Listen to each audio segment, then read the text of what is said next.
Olá, você vai conferir no programa de hoje. Regionais e dioceses promovem iniciativas em defesa do meio ambiente. Decreto conciliar sobre os leigos completa 50 anos. Padre Vitor, ex-escravo brasileiro, é beatificado em Minas Gerais. Saiba como participar dos Prêmios de Comunicação 2016.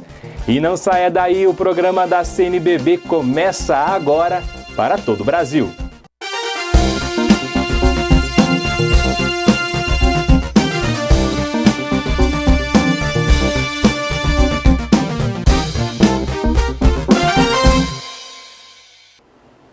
Há 50 anos foi publicado o Decreto Conciliar sobre o apostolado dos leigos. O texto foi assinado pelo então Papa Paulo VI.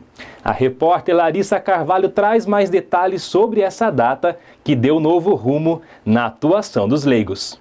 O Decreto Conciliar Apostolicam Actuositatem do Concílio Vaticano II completou 50 anos. Assinado pelo Papa Paulo VI no dia 18 de novembro de 1965, o decreto aborda a importância da vocação e da missão dos fiéis leigos e leigas na Igreja e no mundo. O decreto é um documento para nós entendermos onde que ele aponta mais algumas questões práticas. E assim, dentro do conjunto de todos os documentos produzidos pelo Concílio Vaticano II, nós temos aqui o Apostólico Actuositatem, que vai celebrar exatamente os 50 anos da assinatura do Paulo VI, no dia 18 de novembro de 1965. Portanto, nós estamos celebrando 50 anos desse decreto, ou seja, desse documento. Qual é a importância dele?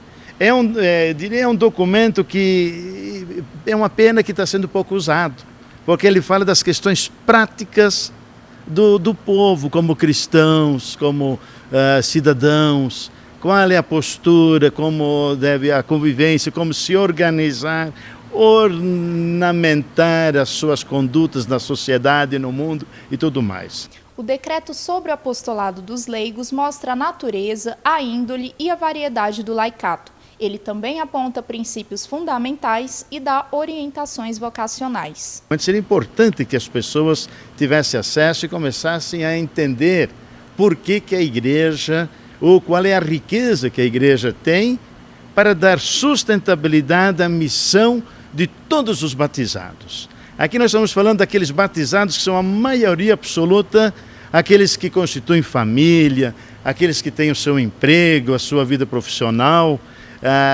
que eles têm a mesma dignidade quanto aqueles que seguem a vida religiosa, a vida sacerdotal. Vejamos a situação da sociedade, a questão do emprego, a questão das empresas, do ensino nas escolas, nas faculdades, no poder público. São os cristãos que estão lá.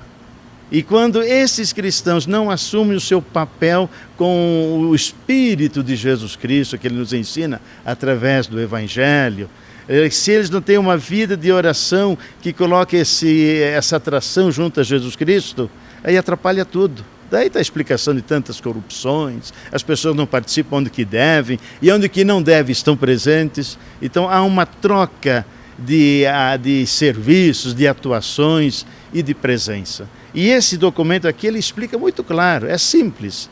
Ele vem dentro de um ambiente, podíamos dizer que é um documento produzido a partir de uma consciência de operadores, de operários, de trabalhadores. E assim nós podemos então entender que é importante a gente celebrar isso.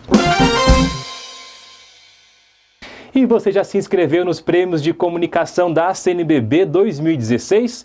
Então saiba como participar. Prêmios de Comunicação da Conferência Nacional dos Bispos do Brasil 2016. Criada a partir de 1967, tem como objetivo premiar os profissionais das áreas de cinema, com o Prêmio Margarida de Prata, rádio, Prêmio Microfone de Prata, imprensa, Prêmio Dom Helder Câmara e televisão, Prêmio Clara de Assis.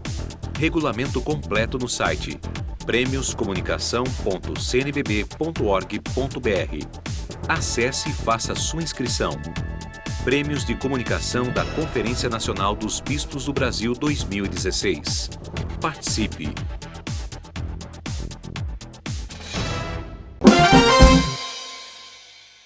Estamos de volta com o programa da CNBB. Muito obrigado por sua audiência e companhia. Queremos convidar você que nos acompanha para acessar as redes sociais da conferência. A página no Facebook ultrapassou 208 mil curtidas.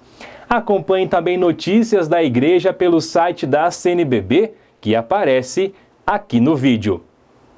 A igreja no Brasil ganhou mais um beato. Padre Francisco de Paula Vitor foi beatificado no dia 14 de novembro durante cerimônia em Três Pontas, Minas Gerais. Padre Vitor é o primeiro beato afrodescendente do Brasil. Sua beatificação foi autorizada pelo Vaticano em junho deste ano devido ao reconhecimento de um milagre atribuído à intercessão do sacerdote. Para Dom Diamantino Prata de Carvalho, bispo de Campanha, Padre Vitor dedicou sua vida para amar o povo e perdoar os inimigos. Estava acima das humilhações e perseguições. Ele via a todos com o olhar de Cristo. A encíclica do Papa Francisco, Laudato Si, sobre o cuidado da casa comum, aborda questões importantes para a vida no planeta e convida à conversão ecológica. Veja na reportagem de Luiz Lopes algumas iniciativas de dioceses e regionais que acolheram o pedido do Papa. Acompanhe. Após 6 meses da publicação da encíclica do Papa Francisco, Laudato Si, sobre o cuidado com a casa comum, várias ações são promovidas em todo o Brasil para melhor conhecimento do texto e aplicação das propostas de cuidado com a vida do planeta. No Santuário Nacional de Nossa Senhora Aparecida, acontecem reformas e adequações que convidam à reflexão sobre o meio ambiente. Há uma preocupação muito grande do Santuário Nacional com o meio ambiente. E quem visita o Santuário Nacional hoje vê que nos estacionamentos há mais verde, no adintorno do santuário também, nos pátios e nos bosques do santuário, está tudo sendo recuperado. É a preocupação do Santuário Nacional.